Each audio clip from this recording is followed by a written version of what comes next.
अस्सलाम वालेकुम dear students, Allama Iqbal open university course code 1429/5405 mathematics, उसके हम चैप्टर नंबर 3 का मुताला कर रहे हैं और हमने उसकी सेल्फ असेसमेंट क्वेश्चन जो है उनको स्टार्ट किया हुआ है। कल जो हमने लेक्चर किया था उसके अंदर हमने पढ़ा था कि हमारे पास जो क्वाड्रेटिक इक्वेशन थी उसमें फैक्टराइजेशन से कैसे सॉल्व करना है और दूसरा हमने पढ़ा था बाय क्वाड्रेटिक फार्मूले से कैसे सॉल्व करना है। आज जो हम क्वेश्चन नंबर 4 करने जा रहे हैं उसमें वो कहता है कि solve the quadratic equation by completing square method. मैंने आपको बताया था कि तीसरा मेथड होता है वो बाय कंप्लीटिंग स्क्वायर होता है, उस मेथड के तहत हमने इसको सॉल्व करना है। ठीक है डियर स्टूडेंट्स, तो आइए हम क्वेश्चन की तरफ आते हैं। क्वेश्चन बड़े आसान हैं, आपने इनसे बिल्कुल परेशान नहीं होना है। ठीक है, सिर्फ आपने इसकी थोड़ी सी असेसमेंट रखनी है कि ये बेसिकली क्वेश्चन है क्या, ठीक है, और उसको सॉल्व करने का तरीकाकार क्या है। उसने हमारे पास इक्वेशन दे रखी है 2y² + 5y - 3 = 0। देखिए यहाँ मैंने एक फार्मूला लिखा हुआ है a² = 2ab + b² = a + b का स्क्वायर, यानी a + b का स्क्वायर बराबर होता है a² + 2ab + b²। यानी अगर सिंपल अल्फाज में मजीद आपको बताऊं कि a + b का स्क्वायर होता है पहली वैल्यू का स्क्वायर जमा दूसरी वैल्यू का स्क्वायर जमा 2 इंटू पहली वैल्यू इंटू दूसरी वैल्यू। ठीक हो गया डियर स्टूडेंट्स। तो अब हमारे पास ये जो इक्वेशन दी हुई है, देखें ये 2y² है, इसको पहले हमने कंप्लीट स्क्वायर। देखें अगर 2y का हम स्क्वायर का अगर स्क्वायर फॉर्म में लिखना चाहें हम नहीं लिख सकते। अगर यहाँ 4 होता ना 4 होता फिर हम इसको लिख सकते थे 2y और कंप्लीट का स्क्वायर। तो अब हम क्या करेंगे, सबसे पहले हम इसके y2 को खत्म करेंगे। हम क्या करते हैं कि पूरी वैल्यू को पूरी इक्वेशन को हम 2 पे डिवाइड या पहले आसानी करने चलें। 2y² + 5y, ये -3 है, इधर जाकर +3 हो गया। अब पूरी इक्वेशन को दोनों तरफ से आपने 2 से डिवाइड कर देना है, इसको भी 2 से डिवाइड कर दें, इसको भी 2 से डिवाइड कर दें। तो ये आपके पास क्या बन गया 2y² / 2 जमा 5y/2 = 3/2। ठीक हो गया डियर स्टूडेंट्स।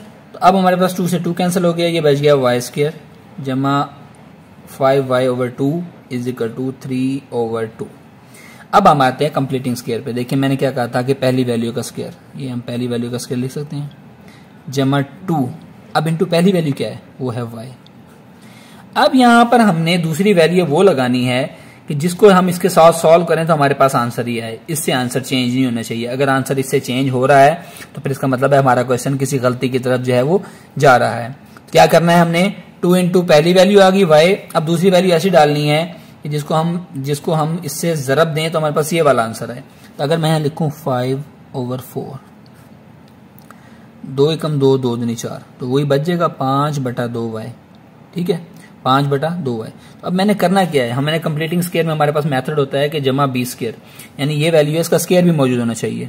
तो मैं इसको क्या करूंगा, क्योंकि ये मेरे पास वैल्यू एक्स्ट्रा है, मैं क्या करूंगा दोनों तरफ इस वैल्यू को ऐड कर दूंगा। 3/2 + 5/4 का स्क्वायर। देखें एक इक्वेशन का मैथ का एक फार्मूला है कि अगर आप एक वैल्यू को दोनों साइडों पर ऐड कर दें या एक वैल्यू को दोनों साइडों पर तक माइनस कर दें तो उससे इक्वेशन के अंदर कोई फर्क नहीं पड़ता। तो हमने क्या किया 5/4 इसके साथ ऐड करने के लिए इधर प्लस स्क्वायर इधर भी ऐड कर दिया और इधर भी ऐड कर दिया। अब ये तो बन गया हमारे पास किसका स्क्वायर,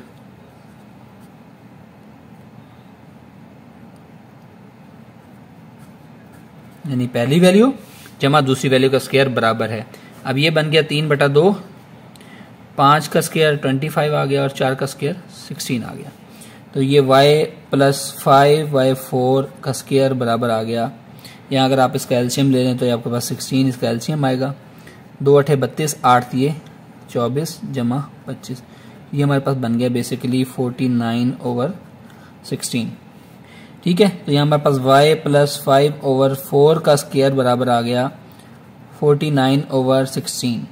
ठीक हो गया। अब मैं क्या करता हूँ स्क्वायर करने के लिए, क्योंकि हमने वैसे तो y की वैल्यू निकालनी है, मैं दोनों तरफ इसका स्क्वायर रूट ले लेता हूँ। दोनों तरफ स्क्वायर रूट लिया तो ये स्क्वायर रूट से कैंसिल हो गया, ये बच गया y जमा 5/4 बराबर है प्लस माइनस, क्योंकि स्क्वायर रूट है 7 × 7 = 49 और 4 × 4 = 16। ठीक है, प्लस माइनस, तो हमारे पास यहाँ से इसकी वैल्यू क्या आ गई y + 5/4, या तो ये बराबर है +7/4 के। ठीक है, या हमारे पास दूसरी वैल्यू क्या निकलेगी और y + 5/4 = एक -7/4 वाला आ जाएगा। यहाँ से y की वैल्यू क्या निकलेगी 7/4, ये प्लस है 5/4, ये इधर आकर -5/4 हो जाएगा। यहाँ से y की वैल्यू क्या निकलेगी 4, इसका एलसीएम है 7 × 7, 5 × 5, 2/4 ठीक है, तो यहाँ से y की वैल्यू आपके पास क्या निकल आई, 1/2, ये इसकी एक वैल्यू निकल आई है। अब दूसरी वैल्यू के लिए हम यहाँ इसकी लाइन लगा देते हैं ताकि इसका डिफरेंशिएट रहे कि कैसे हैं। तो ये y -7/4 वैसे का वैसे, ये +7/4 है, इधर आकर -5/4 आ गया। y आपके पास किसके बराबर आ गया, 4 -7 × -5, y इज इक्वल टू -12/4, तो y इज इक्वल टू -3 जो है वो इसका आंसर आ गया। तो डियर स्टूडेंट, ये हमारा क्वेश्चन नंबर 4 का ए पार्ट था जिसमें हमने सॉल्व किया है किसको, एक इक्वेशन को किसके जरिए, बाय कंप्लीटिंग स्क्वायर मेथड के जरिए सॉल्व किया है। ठीक हो गया डियर स्टूडेंट। अच्छा, तो डियर स्टूडेंट्स अब हम क्वेश्चन नंबर 4 का बी पार्ट सॉल्व करने लगे हैं। s² + s/4 - 3/4 = 0। हमने इसको स्क्वायर कंप्लीशन वाले मेथड से इसको सॉल्व करना है। तो उसके लिए हम क्या कर रहे हैं, सबसे पहले कि हमने क्या किया, s² + s/4 - 3/4 = 0, ये हमारी इक्वेशन है। हमने क्या किया, इस पूरी इक्वेशन को 4 से डिवाइड कर दिया। क्यों, या 4 का आप समझ लो कि 4 का एलसीएम ले लिया, 4 से ज़रब दे दिए, 4 से इसका एलसीएम ले लिया। 4 का हमने एलसीएम ले लिया है, 4 एकम इसके नीचे बटा 1 मौजूद होता है, इसके नीचे कुछ नहीं होता, तो 4 एकम 4, तो 4 इसे ज़रब खा गया। फिर क्या है, 4 एकम 4 1 आया, 1 को ऐसे ज़रब दें, ऐसे जवाब आ गया। फिर 4 एकम 4 1 आया, इसको -3 से ज़रब दें तो -3 आ गया। तो ये हमारे पास 4s² + s - 3 = 0/4 जो है ये हमारे पास इक्वेशन बन गई है। ये 4 इधर डिवाइड हो रहा है, इधर जाकर 0 से मल्टीप्लाई होगा तो 0 हो जाएगा। तो हमारे पास इक्वेशन क्या बन गई, 4s² + s - 3 = 0। ठीक हो गया डियर स्टूडेंट्स। अब हम अपनी मजीद आसानी के लिए क्या करते हैं, 4s² + s = ये -3 इधर जाकर +3 हो जाएगा। अब हम क्योंकि स्क्वायर कंप्लीशन मेथड की तरफ आ रहे हैं, मैंने आपको बताया था स्क्वायर कंप्लीशन में होता है a + b का स्क्वायर = a² + 2ab + b का स्क्वायर, यानी कि पहली वैल्यू का स्क्वायर जमा 2 × पहली वैल्यू × दूसरी वैल्यू + b का स्क्वायर। तो मैंने क्या किया, मैं इसको क्या, तो 4s² को लिख सकता हूँ 2s का स्क्वायर। ठीक हो गया डियर स्टूडेंट, ये मैंने इसको लिख लिया, +2 × अब पहली वैल्यू a आ गई, वो है 2s आ गया। अब हमने यहाँ पर वो वैल्यू डालनी है कि जब जिसको हम सॉल्व करें तो हमारे पास सिंपल एस जवाब है। अब ये क्या है, 2 दूनी 4s है, हमें तो यहाँ पर 1s चाहिए। मैंने क्या किया, 1/4 से तकसीम कर दिया और जो 1/4 एडिशनल वैल्यू इसमें डाली है उसको यहाँ पर उसको ऐड का, उसका स्क्वायर इधर ऐड भी कर दिया और उसका स्क्वायर दूसरी तरफ ऐड भी कर दिया। ठीक है, अब ये तो हमारे पास फार्मूला पूरा हो गया, a² जमा 2 × a × b जमा b का स्क्वायर। तो ये बन गया 2s + 1/4 का स्क्वायर, और ये क्या बन गया, 3 + 1/4 का स्क्वायर आ गया 16 के बराबर। तो इसको मजीद हम लिख सकते हैं ऐसे, कैसे, 2s + 1/4 का स्क्वायर = यहाँ से इसका 16 एलसीएम आएगा कि उसके इससे नीचे 1 है। 16 एकम 16 और 16 थी है 48, 16 एकम 16 1 आया तो 1 को 1 से जब दें 1 आ जाएगा, तो हमारे पास आ गया 49/16। अब हमारे पास वैल्यू आ गई 2s जमा 1/4 का स्क्वायर बराबर है 49/16। इसका भी स्क्वायर रूट ले लो, इसका भी स्क्वायर रूट ले लो, इसके स्क्वायर से कैंसिल, तो 2s जमा 1/4 बराबर आ गया 7/4 के प्लस माइनस।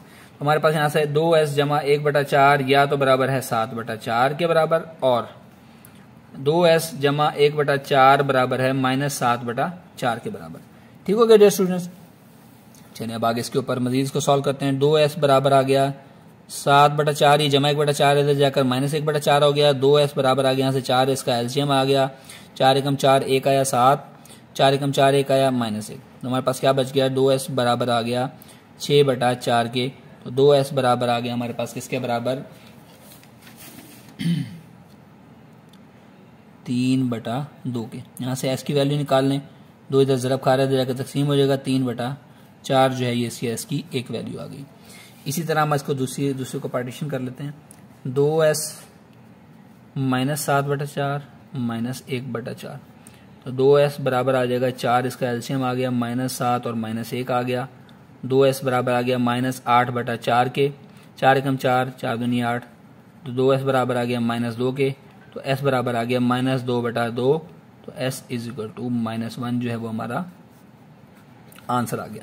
यहाँ से हमारे पास इससे हमने वैल्यू निकाल ली है जो कि हमारे पास आ गई है दोनों की। s की एक वैल्यू आ गई 3/4 और दूसरी वैल्यू इसकी आ गई है हमारे पास 1 के इक्वल आ गई है। ठीक हो गया डियर स्टूडेंट्स। चलें अब हम नेक्स्ट क्वेश्चन की तरफ मूव करते हैं। Question number 5। क्वेश्चन नंबर 5 में कहता है solve the following inequalities. Solve the following inequalities. हमने इनइक्वालिटीज को जो है वो सॉल्व करना है और यहाँ से उनकी वैल्यूज निकालनी है। ठीक हो गया डियर स्टूडेंट्स। तो बड़ा आसान सा काम है आप लोगों के लिए। पहली इक्वेशन है हमारे पास z plus 6 is greater than equal to 10 minus z के। ठीक है, z प्लस 6, यहां से हम क्या करेंगे, हमने z की वैल्यू निकालनी है। ये z है, ये माइनस z है, इधर आकर प्लस z हो जाएगा, ग्रेटर देन इक्वल टू, ये 10 इधर का इधर है, ये प्लस होकर इधर माइनस 6 हो जाएगा। तो 2z is equal to greater than equal to 10 minus 6 4 आ गया। तो यहां से हमारे पास z की क्या वैल्यू आ गई कि z हमारे पास जो है 2 से तकसीम कर दो दोनों तरफ, इधर 2 से मल्टीप्लाई हो रहा है, इधर जाकर तकसीम हो जाएगा। तो z is greater than equal to 2 जो है वो इसका आंसर आ गया। ये हमारे पास इसका सोल्यूशन है। ठीक हो गया डियर स्टूडेंट्स, आसान क्वेश्चन था ना, कि सिर्फ हमने सिंपल क्या किया है, वैल्यूज को इधर उधर लेकर गए और जाकर इनको सॉल्व कर दिए। ठीक हो गया, तो ये हमारे पास z की वैल्यू आ गई है। चलें अब हम इसके बी पार्ट की तरफ मूव करते हैं। 3y plus 6 is less than equal to 3y minus 5 के। मैं क्या करता हूँ, y वाली वैल्यूज को एक तरफ ले आता हूँ, ये प्लस y इधर आकर माइनस 3y हो जाएगा ग्रेटर देन, और ये प्लस 6 ऐसे वैसे का वैसे, और ये माइनस 5 ये वैसे का वैसे। 3y से 3y cancel, 6 is greater than equal to 6 is less than equal to minus 5। ये इसे का जो है वो सोल्यूशन ही निकलता, इसलिए हम लिख देंगे कि ये हमारे पास नो सोल्यूशन। क्योंकि देखें ना, y की वैल्यू तो खत्म हो गई, हमने y की वैल्यू तो निकालनी थी। दोबारा इस क्वेश्चन को देख लें कि आपके पास क्या था, 3y plus 6 is less than equal to 3y minus 5। तो मैंने क्या किया, 3y से 3y को माइनस इधर उधर उठा के ले गया, ये माइनस हो गया, प्लस 6 ये वैसे का वैसे रहा, ये माइनस 5 अपनी जगह पे रहा। 3y से 3y क्योंकि ये प्लस का था ये माइनस का था, ये दोनों कैंसिल हो गए। ये हमारे पास 6 is less than equal to minus 5 आ गया, क्योंकि हमारे पास यहाँ से y की वैल्यू नहीं निकली, तो इसलिए हमारे पास hence no solution of this equation. तो डियर स्टूडेंट, ये हमारा आज का लेक्चर खत्म हो गया। नेक्स्ट लेक्चर में हम इंशाल्लाह नेक्स्ट क्वेश्चन के साथ हाजिर होंगे। अस्सलाम वालेकुम, अल्लाह हाफिज़।